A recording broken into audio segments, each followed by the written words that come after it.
दिवाळी म्हटलं की वाचकांसाठी पर्वणी असते। दिवाळीत पूर्वीपासूनच दिवाळी अंक प्रसिद्ध होत असतात। याच अनुषंगाने एक नवीन दिवाळी अंक वाचकांसाठी उपलब्ध झालाय। या दिवाळी अंकाचं नाव युगांतर आहे। या दिवाळी विशेषांकाचं प्रकाशन सोहळा मोठ्या उत्साहात प्रमुख पाहुण्यांच्या उपस्थितीत पार पडलाय। विशेष म्हणजे या अंकात मणिपूर येथे झालेल्या महिला अत्याचाराचे हुबेहूब व्यंगचित्र प्रथम पानावर रेखाटण्यात आले आहे। कुकी समाजाच्या डोंगरावर अतिक्रमण करून केंद्रीय शासनाच्या प्रतिनिधीत हा मौल्यवान डोंगर एका व्यापाऱ्याच्या हातात देण्याचा घाट शासनाने घातलाय।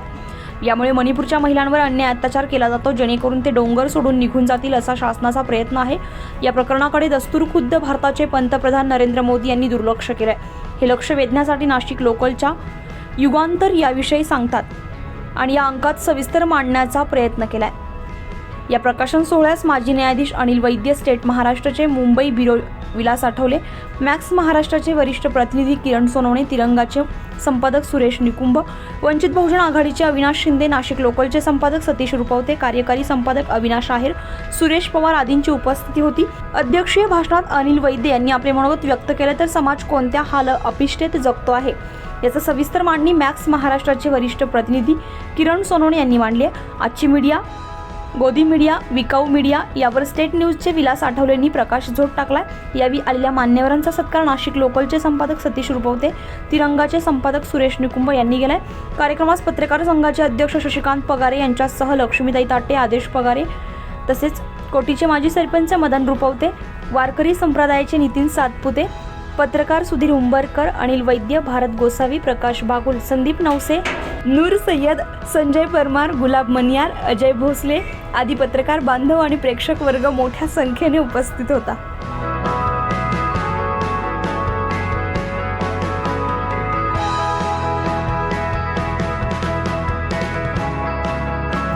स्वातंत्र्य, बंधुत्व आणि न्याय या महामूल्यांसाठी ज्या ज्या महापुरुषांनी आपल्या देहाचं बलिदान केलं त्या सर्व महापुरुषांना विनम्र अभिवादन।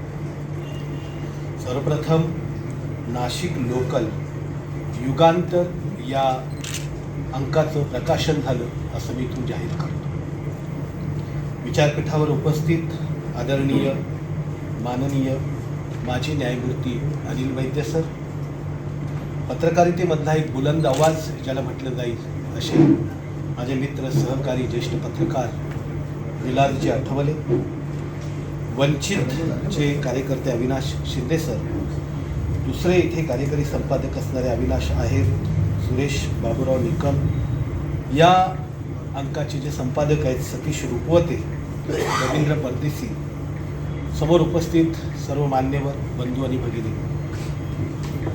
नाशिकला आलं की काही घटना पटकन लगेच डोळ्यासमोर तरळत जातात आणि एखाद्या अंकाचं प्रकाशन असेल तर त्यावेळेस त्या प्रामुख्यानं समोर येतात। एक तर म्हणजे 5 वर्ष 11 महिने आणि 7 दिवस या ठिकाणी डॉक्टर बाबासाहेब आंबेडकरांनी आम्ही हिंदू आहोत, आम्हाला तुमच्या मंदिरात प्रवेश द्या, आम्हाला तुमच्या याच्यामध्ये हे द्या, यासाठी केलेला संघर्ष प्रचंड मोठा होता। त्याच्यानंतर दादासाहेब रुपवतेंची आपल्याला आठवण येतं, भूमिहीनांचा सत्याग्रह इथून जो सुरू झाला। आणि तिसरी गोष्ट आपल्याला इथं आठवते की इथून जवळच येवले मुक्कामी डॉक्टर बाबासाहेब आंबेडकरांनी या ठिकाणी आम्हाला तुम्ही जर तुमच्या याच्यामध्ये मंदिरात प्रवेश देत नसाल, तुम्ही आम्हाला तुमच्या धर्माचा हिस्सा मानत नसाल, तर मी हिंदू म्हणून जन्मलो तरी हिंदू म्हणून मरणार नाही, अशा प्रकारची जी संकल्प केली ते इथून येवला संकल्पभूमी जवळच आहे। या सगळ्यांपेक्षाही अजून एक गोष्ट आठवते तर म्हणजे वामनदादा कर्डकांची।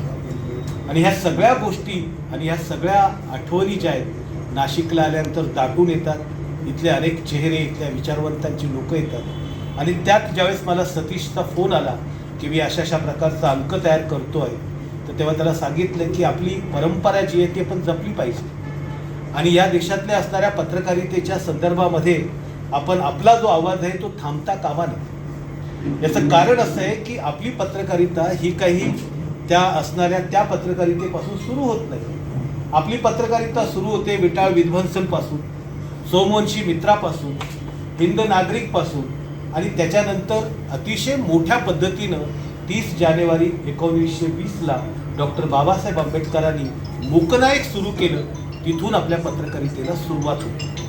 आणि त्यामुळे त्या पत्रकारितेचा धागा धरून जर तुम्ही काही काम करत असाल, आवाज करत असाल, तर आम्ही त्या कार्यक्रमाला नक्की येऊ. तुम्ही किती लोक जमतील, किती काय करतील याच्या संदर्भातलं आपलं काही नाही आहे. त्यामुळे डॉक्टर बाबासाहेब आंबेडकरांनी ज्यावेळेस मूकनायकची सुरुवात केली त्यावेळेस मुख्यत्वे त्यांनी त्यांच्या असणाऱ्या मथळ्यावरती, वृत्तपत्राच्या मूकनायकच्या असणाऱ्या याच्यावरती 4 ओळी ज्या आहेत त्या लिहिल्या होत्या. ते असं म्हणाले की काय करू ठेवून या भीड, निशंक हे तोंड वाजली, मुकियांचा जगी नाही कोण. म्हणजे ज्या वेळी मूकनायक जे काढणं होतं त्या निमित्तानं तुकाराम महाराजांचा हा अभंग त्यांनी आपल्या शीर्षस्थानी ठेवून त्या पद्धतीनं पत्रकारिता करायला सुरुवात केली. डॉक्टर बाबासाहेब आंबेडकरांना मूकनायकच्या नंतर पटकन बाहेर जावं लागलं, त्यामुळे त्यात फार काही त्यांना करता आलं नाही. पण त्यांनी पत्रकारितेची तुणूक जर बाबासाहेब आंबेडकरांची पाहायची असेल तर खऱ्या अर्थानं तुम्हाला बहिष्कृत भारत पाहावं लागेल. बहिष्कृत भारतवरती सुद्धा त्यांनी ज्ञानेश्वरांच्या ज्या ओळी आहे, कोदंडाचा म्हणजे हाती घेतला कोदंड, आणि त्या पद्धतीनं त्यांनी त्या ज्ञानेश्वरीतल्या असणाऱ्या 189, 90, 91 आणि 92च्या ज्या ओव्या आहेत त्या ज्ञानेश्वरीमधल्या आपल्या याच्यात हे डॉक्टर बाबासाहेब आंबेडकरांनी आपल्या विचारांचा जो वसा होता तो अतिशय स्पष्टपणे केला होता. आणि त्यामुळे तिथून जी पत्रकारिता सुरू झाली आणि आज म्हणजे याचं जे युगांतरचं प्रकाशन होत आहे, तर मला असं वाटतं की हा जो प्रकाशन सोहळा होतोय हा बळीच्या मुहूर्तावरती होतो. आणि आता महाराष्ट्रामध्ये बळी पहाट नावाचा बहुजन समाजाचा उत्सव मोठ्या पद्धतीनं शहरामध्ये, गावागावामध्ये होतोय. पारंपरिक व्यवस्थेला एक पर्याय द्यायचं म्हणून पुरोगामी पर्याय उभा केला पाहिजे. आणि त्या हिशोबानं नाशिकच्या जवळ या ठिकाणी आपण जर पाहिलं तर पुरोगामी संस्कृतीशी नाड जोडणारी मातृदेवता इथे मोठ्या प्रमाणात आहे. आपण तर सप्तशृंगी देवीचं नाव घेतलं असेल तर लोक त्याला काही म्हणू. इथून काही अंतरावरती शरद पाटील राहत होते, त्यांनी निवृत्ती नावाच्या असणाऱ्या इथल्या असणाऱ्या आदिदेवतेची संकल्पना मांडली आणि त्याचीच जोड ते इथे असणाऱ्या सप्तशृंगी मातेपर्यंत घेऊन जातात. मातृदेवता ह्या अर्थानं या देशातला असणारा मूलभूत या देशातला असणारा हा संस्कार होता, ही संस्कृती होती. पण ज्या पद्धतीनं असं म्हटलं जातं की इथे भ्रष्टतेचं प्रत्येकाच्या ठिकाणी वेगवेगळ्या पद्धतीनं केलं गेलं. मधल्या काळामध्ये चर्चा होत असताना या देशातला धर्म कुठला, तर या देशातला धर्म एकच धर्म आहे, तो ब्राह्मण धर्म. आणि या देशातला बाकीच्या ज्या काही असतील त्या सगळ्या जाती आहेत. या ठिकाणी कुठल्याही पद्धतीनं हिंदूंच्या नावाखाली इथे ब्राह्मण धर्म जो रुजवला जातो आहे, थोपला जातोय, त्या संदर्भात इथूच असणाऱ्या लोकांना मोठ्या प्रमाणात माहिती नाही. मी प्रत्येक व्याख्यानात जात असताना सांगतो, ज्याला खऱ्याच अर्थानं हिंदू धर्माचा अभ्यास करायचा असेल तर त्यानं पहिल्यांदा वेद वाचले पाहिजे, उपनिषद वाचले पाहिजे, ब्राह्मण ग्रंथ वाचले पाहिजे. ह्या सगळे वाचल्याच्या नंतर तुम्हाला तुमचं तिथे काही स्थान आहे का, आणि जर तुमचं स्थान असेल तर तुम्ही त्या ठिकाणी ते पालन करू शकता. पण मला अशी खात्री आहे की ज्या पद्धतीनं मी खास स्वतःहून संस्कृतच्या 5 ते 6 परीक्षा देऊन त्याचा अभ्यास केला, मी वेदांचा अभ्यास केला, मी उपनिषदांचा अभ्यास केला, मी ब्राह्मण ग्रंथांचा अभ्यास केला आणि बाकी सगळ्या पुराणांचा अभ्यास केल्यानंतर जर डॉक्टर बाबासाहेब आंबेडकरांनी जो आणला होता की ज्या ठिकाणी आम्हाला स्थानच नाही, या इथे असणाऱ्या बहुजन समाजातल्या 85% लोकांना ज्या धर्मामध्ये स्थान नाहीये आणि तो धर्म म्हणून तुमच्यामध्ये तुम्ही पाळत असाल तर मला असं वाटतं की याचा पुनर्विचार स्वतःहून जाऊन एक वेळ पोट भरण्याचा नाही, पोट भरून शरीर उभं आहे. पण विचार जर मिळाला, फूड फॉर थॉट हे ज्याला मिळतं, फूड फॉर थॉट मिळालं की त्याचं पोटही भरतं, त्याचं घरही भरतं, त्याच्या मुलाला एज्युकेशनसाठी जो काही खर्च आहे तोही मिळतो. बिकॉज ऑफ एखादा IAS अधिकारी सही करतो तेव्हा त्या सहीच्या मागे करोडो रुपयाचे प्रोजेक्ट असतात. 10,000 कोटीचा प्रोजेक्ट, एक सही मुख्यमंत्र्यांची सही खाली IAS ऑफिसरची सही, सहीच करत असतात. की काय करतात, मंजूर. पण ही सहीची किंमत कुठून येते, जेव्हा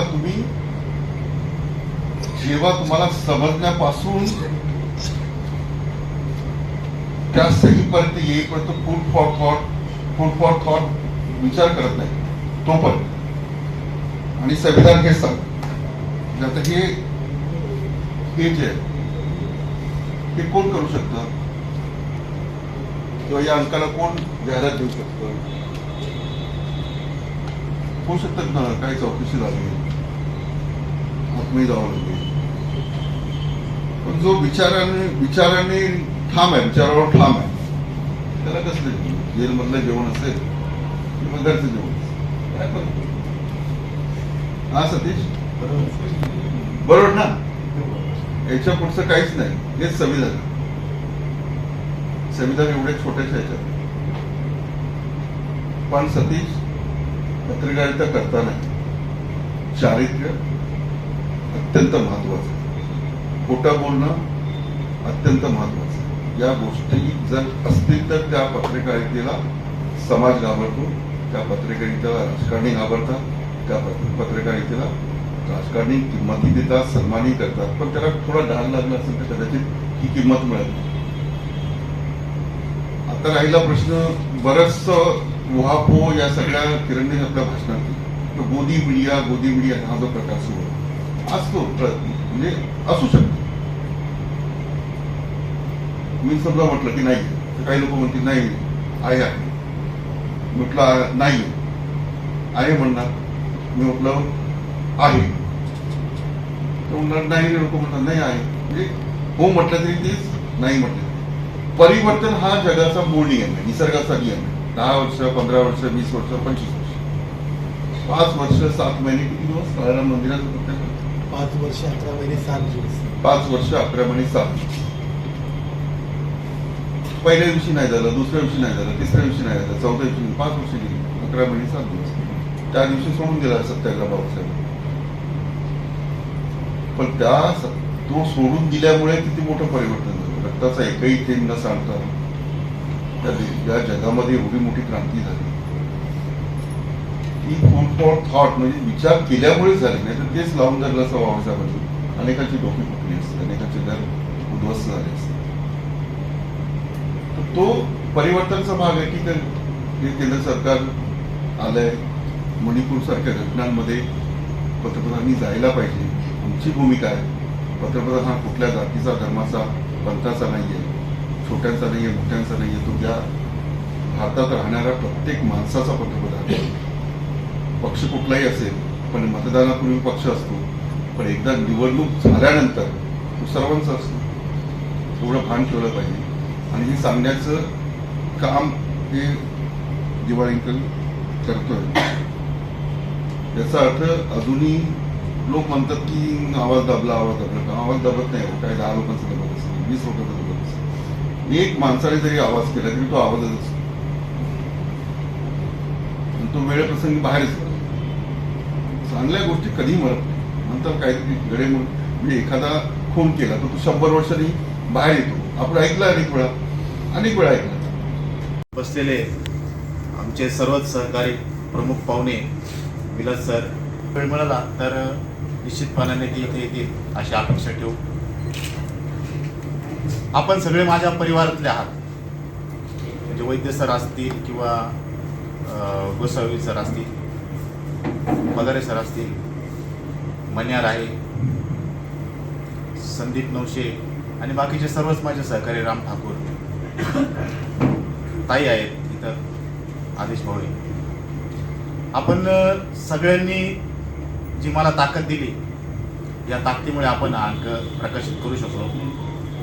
सुरुवातीला या अंकाचं जे ड्रॉइंग होतं किंवा जे व्यंगचित्र होतं, ज्याला आपण कार्टून म्हणतो, हे कार्टून कसं पद्धतीने तयार करायचं याच्यावरती विचारविनिमय झाला. जवळजवळ 10 ते 12 कार्टून सरांचे खोडून टाकले. का हे नको ते पाहिजे, ते नको ते पाहिजे. 2 महिन्यापासून या अंकाची आपण तयारी करत होतो. अंक करत असताना अनेक अडचणी आल्या. अविनाश भाऊ होते सोबत. कार्टून असं आहे, असं नाही पाहिजे, असं आहे, आपल्यावरती कदाचित ॲलिगेशन्स होऊ शकतात किंवा महिला संघटना आपल्या बाबतीत उठाव करते, आपल्यावरती गुन्हे दाखल होतील, अशी एक सर्वत्र चर्चा होती. पण तरी न घाबरता हे बाकीचे जे लोक आहेत माझे सहकारी यांनी उभारी दिली आणि आपण एकदम शेवटी म्हणजे 15 दिवस आधी ही सर्व तयारी केली आणि छपायला सुरुवात केली. दरम्यानच्या काळामध्ये अंक पूर्ण झाला, DTP झाला, पण CTP करायला कोणी तयार नव्हतं. CTP कुठून करायचा असा मोठा प्रश्न होता. CTP वाल्यांनी कॅन्सल सांगितलं. माझ्यावरती जर गुन्हा दाखल झाला तर मी काय करू, माझा धंदा बंद होईल. प्रिंटिंगवाल्यांनी पण सांगितलं मी अंक प्रिंट करून देणार नाही, मी रेग्युलर त्याच्याकडे प्रिंट करतो, पण प्रिंट करून देणार नाही म्हटल्यावरती मग आमच्या सगळ्यांचे धाबे जाणार. काय करायचं, यांना आम्ही पोस्टर पाठवून बसलो होतो, सर अंक प्रिंट होणार आहे. यांचा पण फोन आला, कधी आपला कार्यक्रम आहे, कार्यक्रमाचं नियोजन काय, कार्यक्रमाची पत्रिका नाही आहे, काहीच असं म्हणजे त्याच्यात ताळमेळ असा काहीच नव्हता. पण परवाच्या दिवशी आपल्याला अंक हातात भेटला, समाधान झालं आणि आज आपण त्या अंकाचं प्रकाशन करतोय. हा अतिशय पोटतिडकीने काढलेला अंक आहे. या अंकावरती जे आपण चित्र छापलंय हे आपल्याला आश्चर्य वाटत असेल, मात्र हे चित्र मणिपूरचं आहे. मणिपूरवरती जो अत्याचार झाला आपल्या लोकांवरती, किंवा आपले लोक म्हणजे जे माणसं असतात, ज्या माणसांप्रती आपलं प्रेम असतं, ती स्त्री असो, पुरुष असो, कोणत्याही जातीचा असो, कोणत्याही घटकाचा असो, कोणत्याही पंथाचा असो, तो आपला आहे. म्हणून आपण हे चित्र हे वास्तव असं मांडलेलं आहे. आणि याला जर विरोध कोणी करत असेल तर तो माणुसकीला काळिंबा फासणारा माणूस आहे असं मी समजतो. मी किरण सरांना पण विचारलं, सर चित्र कसं आहे? सर म्हणे काय नाही, बिंदास म्हणे, तू छापू शकतो. आठवले सरांना पण विचारलं. वैद्य सरांशी 2 वेळेस चर्चा झाली. अविनाश भाऊंची माझी रोज चर्चा व्हायची. काल रात्री पण मी निकुम सरांना हेच गाणं मांडलं का भाऊ आपल्यावरती उद्या अशी ॲलिगेशन होऊ शकते. काही लोक आज म्हणजे आपला अंक जाळणार होते, त्या लोकांना आपण शांत केलं. बाबांनो हे असं नाही, हे असं आहे, तुम्ही नीट आमची भूमिका समजून घ्या, आम्हाला नेमकं काय म्हणायचं आहे ते समजून घ्या. शेवटी त्या लोकांनी आपलं ऐकलं आणि आज त्यांनी आपल्या कार्यक्रमाला विरोधही केला नाही आणि कुठला अनुचित प्रकार आत्तापर्यंत तर घडला नाही. कार्यक्रमानंतर घडेल त्याला आपण तोंड द्यायला सर्व तयार आहोत. मी पण तयार आहे आणि माझ्या सोबतीने जे मला पाठबळ देणारे माझे जे हितचिंतक आहे, ज्या लोकांनी मला ताकद दिली आहे, ते सगळे माझ्यासोबत आहेत आणि याचाच मला खूप मोठा अभिमान आहे. हा विषय आहे तसा जागतिक लेवलचा आहे, पण आपण हा एकदम नाशिकमधल्या छोट्या खेड्यातून हा विषय उपस्थित केलेला आहे. सरकारला निदान त्याची तरी जाग येईल आणि आपले जे प्रधानमंत्री आहेत ते मणिपूरला जातील अशी आपण सर्वांनी अपेक्षा धरू. आणि याच कार्यक्रमासाठी आपण इथं उपस्थित झालात, मला इतका वेळ दिला त्याबद्दल आपले सर्वांचे धन्यवाद. आजचा हा जो कार्यक्रम आहे युगांतर नाशिक लोकलचा, या कार्यक्रमासाठी खऱ्या अर्थाने प्रकाश आंबेडकर साहेब हे स्वतः येणार होते, पण त्यांचा वेळ न मिळाल्यामुळे त्यांनी सुजात आंबेडकर साहेब इकडे येतच आहे म्हणून ते येतील असं सांगितलं. जेव्हा मी हे पोस्टर साहेबांना पत्रिका पाठवली तेव्हा त्या पोस्टरवरती चर्चा झाली आणि त्यांनी मला स्पष्ट सांगितलं की अविनाश, या पोस्टरवरतून आपण आणि आपला पक्ष हे दोन्हीही ट्रोल होईल याची काळजी घ्यावी लागेल. नंतर मी रुपवते सरांना या विषयावर बोललो की सर, या पोस्टरवरून आपण ट्रोल होऊ असं वाटतं का तुम्हाला? तेव्हा रुपवते सरांनी सांगितलं की माझी जी भूमिका आहे ती स्पष्ट आहे. डॉक्टर बाबासाहेब आंबेडकरांनी आत्तापर्यंत जे पण केलं ते त्यांनी तलवार न उचलता पेनाच्या टोकावरती त्यांनी आतापर्यंत हे जग जिंकलं आहे. आणि मी मणिपूर मांडत असताना मला फक्त इथल्या जनतेलाच नाही तर मला या सरकारच्याही विरोधात मी लिहित आहे याची मला पूर्ण काळजी आहे. पण मी माझी लेखणी थांबवणार नाही असे ध्येयवेळे माननीय सतीशजी रुपवते सर यांना मी माझ्यातर्फे, माझ्या पक्षातर्फे खूप खूप शुभेच्छा देतो की तुम्ही भविष्यात तुमच्या लेखणीची ताकद ही 100% पंतप्रधानांपर्यंत जाईल आणि तुमच्या लेखणीचा विचार केला जाईल. कारण तुम्ही कुठल्याही विचाराला डगमगत नाही. आणि साहेबांचे विचार, सतीश रुपवते सरांचे विचार मी जेव्हा साहेबांना सांगितले तेव्हा साहेबांनी सांगितले की मला त्याची PDF पाठवा, मला पुस्तक वाचू द्या. जर एखादा माणूस एवढं सांगूनही त्याच्या ध्येयावरती ठाम आहे, बरोबर आहे सर, तर म्हणे मला PDF पाठवा. मी PDF पाठवली आणि PDF पाठवल्यानंतर साहेबांना ते पुस्तक खूप आवडलं, त्यांची लेखणी खूप आवडली. पण काय झालं, आत्ता सुजाता आंबेडकर साहेब इथे येणारच होते, पण विद्यार्थ्यांचा एक मोठा प्रश्न त्या ठिकाणी उपस्थित झाला. विद्यार्थ्यांवर थोडासा अत्याचार झालेला आहे, त्यामुळे सुजाता आंबेडकर साहेब तिथे अटकले आणि इकडे येण्यास वेळ लागत होता. ते मला म्हणे मला वेळ भेटला तर मी येतोच, तोपर्यंत तिथे जाऊन तुम्ही हजेरी लावा. तसेच सकाळी सकाळी त्यांनी पुस्तक सरांना दिलेलं आहे आणि ते त्यांच्यापर्यंत पोहोचलं पण आहे. तसं त्यांच्या वतीने पण मी या युगंतर या पुस्तकाला आणि खास करून त्यांच्या पूर्ण टीमला शुभेच्छा देतो व तुमच्या लेखणीची ताकद ही अजून प्रामुख्याने वाढवा आणि ती वाढतच राहील, कारण ना तुमचं वक्तृत्व थांबतं ना तुमची लेखणी थांबते. रुपते सरांनी जर फेसबुकला एक मेसेज टाकला तर हे नाशिक शहर आलतं, तेव्हा या पुस्तकाने आता महाराष्ट्र हल्ल्याशिवाय राहणार नाही. एवढं बोलून थांबतो. जय भीम, जय भारत, जय महाराष्ट्र. अंक काढत असताना सर्वात मोठी अडचण येते ती पैशांची आणि जाहिरातींची. दिवसेंदिवस जाहिरातीचं प्रमाण घटत चाललेलं आहे. नुसती जाहिरात छापूनच उपयोग होत नाही, तर जाहिरातीची वसुली करणं हे तितकंच अडचणीचं आणि मेहनतीचं कष्टाचं होऊन बसतं. जाहिरात छापणारा विशेषतः मी अविनाश शिंदेची माफी मागतो. शिंदे साहेब ऐका, माफी मागतो आपली. पुढारी मंडळी एकदम बदमाश असते. सांगता 10,000ची जाहिरात छापा, आम्ही जेव्हा पैसे मागायला जातो तर आता 5,000 काय, बाकीचे बघू नंतर काय असेल. ठीक आहे, आता सतीश इथं स्वतः संचालक म्हणून ठीक आहे, पण जेव्हा एखादा मार्केटिंगचा प्रतिनिधी असतो तर त्याची मॅनेजमेंट ही पूर्ण पैसे त्याच्या पगारातून कापून घेते जाहिरात. त्याच्यानंतर जाहिरात छापल्यानंतर सतीशने संपादक सतीश रावांनी सांगितलं अनेक प्रकारचे आरोप होते, काहींनी अडथळे आणण्याचे प्रयत्न केले. म्हणजे आपण जसं म्हणतो जी जनते तीच कणते. दिवाळी अंक जरी आपल्याला दिसायला अतिशय आकर्षक वाटत असला पण त्यामागे खूप मोठी ही मेहनत असते. एकंदरीत काही का असेना, शेवटी आज आपल्या सर्वांसमोर हा अंक तर आलाच आला आणि त्याचं प्रकाशनही झालं. मी आपल्या सर्वांच्या वतीनं संपादक सतीशराव रुपवते यांचं अभिनंदन करतो. इथे 2 अविनाश आहेत, एक अविनाश आहे, दुसरे अविनाश शिंदे, त्यांचं अभिनंदन करतो. मुंबईवरून आलेले आठवले सर, सोनवणे सर आणि आमच्याच नाशिकचे वैद्य सर, यांना सर्वांना पण मी धन्यवाद देतो आणि थांबतो.